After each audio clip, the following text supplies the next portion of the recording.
latihan mandiri praktek baik dan pengimbasan pelajaran 6. Seri semangat guru, kemampuan non-teknis dalam adaptasi teknologi. Assalamualaikum warahmatullahi wabarakatuh. Perkenalkan, nama saya Hindawasi Sardaning Tiastuti, mengajar di SMP Negeri 4 Batang, Jawa Tengah. Kesempatan kali ini saya akan mengimbaskan program Guru Belajar dan Berbagi, seri semangat guru, keterampilan non-teknis dalam adaptasi teknologi. Program Guru Belajar dan Berbagi, seri semangat guru, kemampuan non-teknis dalam adaptasi teknologi dirancang untuk memberikan solusi peningkatan non-teknis atau soft skill bagi para guru dan tenaga kependidikan sebagai pendukung akselerasi teknologi dalam kegiatan belajar mengajar. Tujuan: akselerasi teknologi di dunia pendidikan sedang berlangsung. Ini adalah program pembelajaran yang dirancang untuk memberikan pembekalan kemampuan non-teknis bagi guru dalam proses adaptasi teknologi pendidikan yang terus berjalan. Mengintegrasikan teknologi dan kemampuan non-teknis ke dalam kelas dapat menginspirasi kolaborasi, komunikasi, pemikiran kritis, dan kreativitas, sehingga hasil kegiatan belajar mengajar lebih jitu dan berdampak besar. Ada 6 pelajaran dalam seri pembelajaran ini, yaitu 1. Resiliensi, kemampuan dan teknologi. 2. Critical thinking, berpikir kritis dan teknologi. 3. Creativity, konten dan teknik penceritaan. 4. Communication, komunikasi efektif. 5. Amplified teaching, penerapan kelas campuran. 6. Collaboration, kolaborasi dan dampak. Pelajaran 1. Resilience, yaitu kemampuan seseorang untuk bangkit setiap kali mengalami desakan mundur atau bahkan kegagalan. SAMR, substitution, augmentation, modification, dan redefinition adalah suatu kerangka yang mengilustrasikan tingkat kematangan seorang memanfaatkan teknologi dalam pembelajaran. Apa hubungan SAMR dengan resilience? Hubungannya adalah mengetahui SAMR memberikan gambaran kita seberapa resilient. Keterampilan abad 21 yang dirumuskan UNESCO yang biasa kita kenal dengan sebutan 4C, yaitu 1. Critical thinking, 2. Communication, 3. Creativity, 4. Collaboration, yang nantinya akan kita bahas dalam pembelajaran berikutnya. Pelajaran 2. Critical thinking, berpikir kritis dan teknologi. Critical.org mendefinisikan berpikir kritis sebagai proses berpikir, yaitu observasi, refleksi, penalaran yang didisiplin, mahir dan aktif dalam membuat konsep dari menerapkan, menganalisis, mensintesis, dan atau mengevaluasi informasi. Profesor Dr. Bagus Takwin mendefinisikan berpikir kritis sebagai keterampilan seseorang yang akurat memutuskan sikapnya terhadap suatu informasi. Setuju, tunda, atau tidak setuju. Menumbuhkan berpikir kritis menjadi keterampilan dengan mempraktekkan kemampuan berpikir kritis agar semakin terlatih, semakin akurat, dan akhirnya semakin menjadi insting.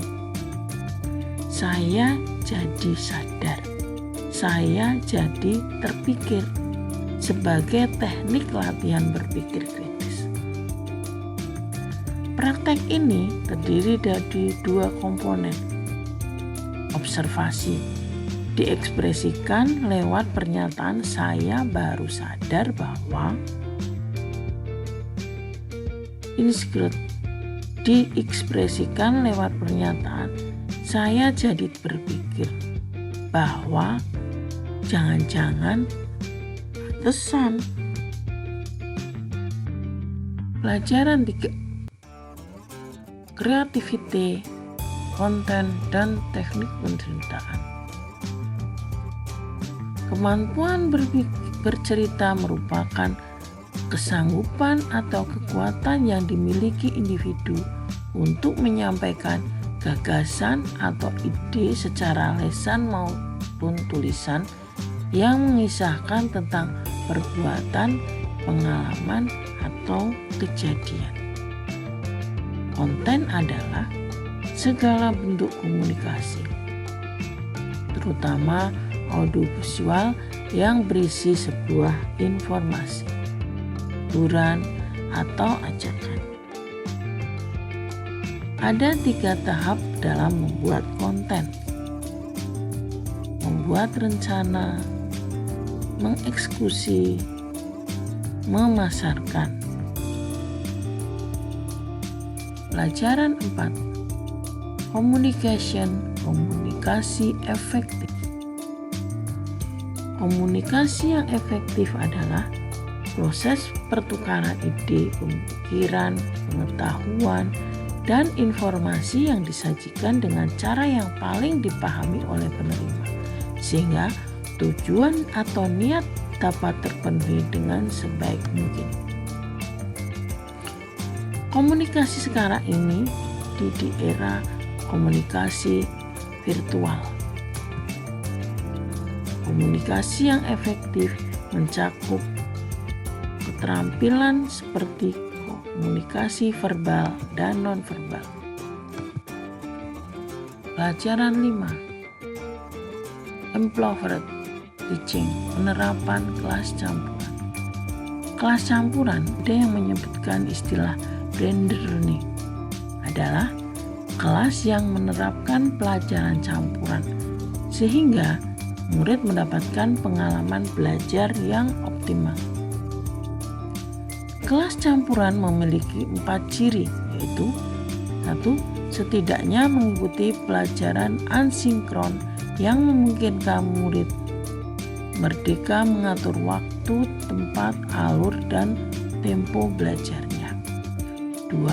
Setidaknya mengikuti pembelajaran sinkron dengan pendampingan guru pada suatu waktu dengan moda belajar tertentu. 3. Menghubungkan beragam modalitas program atau mata pelajaran menjadi suatu pengalaman belajar terintegrasi. 4. Membantu murid menjadi pelajar merdeka belajar.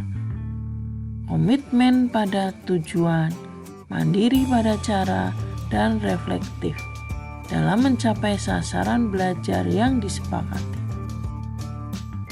Pelajaran 6. Collaboration, kolaborasi dan dampak. Pelajaran kolaborasi merupakan suatu hubungan antar siswa yang menumbuhkan sikap saling ketergantungan secara positif, menunjukkan sikap bertanggung jawab setiap individu, serta keterampilan komunikasi interpersonal.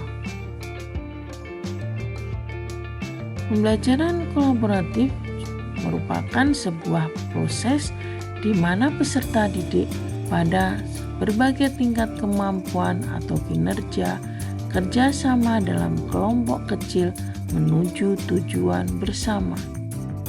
Pembelajaran kolaboratif dengan pendekatan yang terpusat pada peserta didik yang berasal dari teori pembelajaran sosial serta perspektif konstruktif tentang pembelajaran.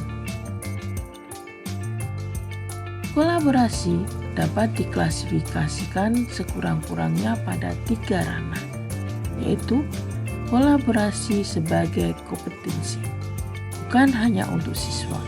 Kompetensi kolaborasi juga merupakan salah satu kompetensi TIK bagi guru. Bahkan pada level kompetensi TIK berbagi dan berkolaborasi menempati level tertinggi. Kolaborasi sebagai aksi atau implementasi. Kolaborasi merupakan suatu bentuk kerjasama untuk mencapai tujuan bersama. Kolaborasi dalam tatanan ini biasa terjadi di antar guru, antar sekolah, ataupun antar lembaga. Kolaborasi sebagai model pembelajaran. Kolaborasi sebagai model pembelajaran merupakan suatu upaya dari guru atau para pendidik untuk meningkatkan efektivitas dan efisiensi pembelajaran sebagai suatu strategi pemecahan masalah pembelajaran dan mencapai tujuan pembelajaran secara optimal. Keuntungan-keuntungan pembelajaran secara kolaboratif antara lain: 1. Siswa mendapatkan pengalaman bekerja sama bukan hanya dengan sesama teman sekelasnya, namun dengan siswa lain yang sebelumnya belum mereka kenal. 2. Dalam pembelajaran kolaborasi, interaksi antar siswa yang baru mereka kenal menjadi terarah karena mengikuti program yang sudah direncanakan oleh guru. 3. Kegiatan yang bersifat kolaborasi biasanya dapat mendorong motivasi dan semangat kompetitif dalam arti positif bagi siswa. 4. Siswa juga mendapatkan sumber belajar yang banyak dari guru selain guru sekolahnya sendiri yang selama ini mereka kenal. Kolaborasi dan dampak. Meningkatkan kapasitas diri dengan mengikuti berbagai kelas peningkatan kapasitas guru. 2. Membangun komunikasi aktif dengan orang tua siswa. 3. Aktif di komunitas atau perkumpulan sesama pengajar. Komunikasi dan teknologi. Teknologi adalah sarana untuk mempraktekkan kesadaran untuk berkomunikasi di masa yang terus berkembang dan seringkali tidak menentu. Teknologi digunakan sebagai alat untuk menguji ketangguhan kita untuk meneruskan, memperbaiki metode komunikasi yang dibutuhkan. Tapi apapun yang kita gunakan, alat yang paling canggih adalah kemampuan non-teknis diri sendiri yang senantiasa kita kembangkan sesuai dengan kemajuan zaman. Tugas-tugas mandiri yang telah saya kerjakan antara lain: 1. Membuat video pengembangan diri. 2. Membuat video critical thinking, reflektif, saya sadar, saya berpikir. Membuat konten video dengan teknik penceritaan. Membuat RPP yang memuat unsur 4C dan pembelajaran kelas campuran, sinkronus dan asinkronus, dikirim melalui link yang sudah disediakan. 5. Membuat video pengimbasan. Terima kasih atas perhatiannya. Assalamualaikum warahmatullahi wabarakatuh.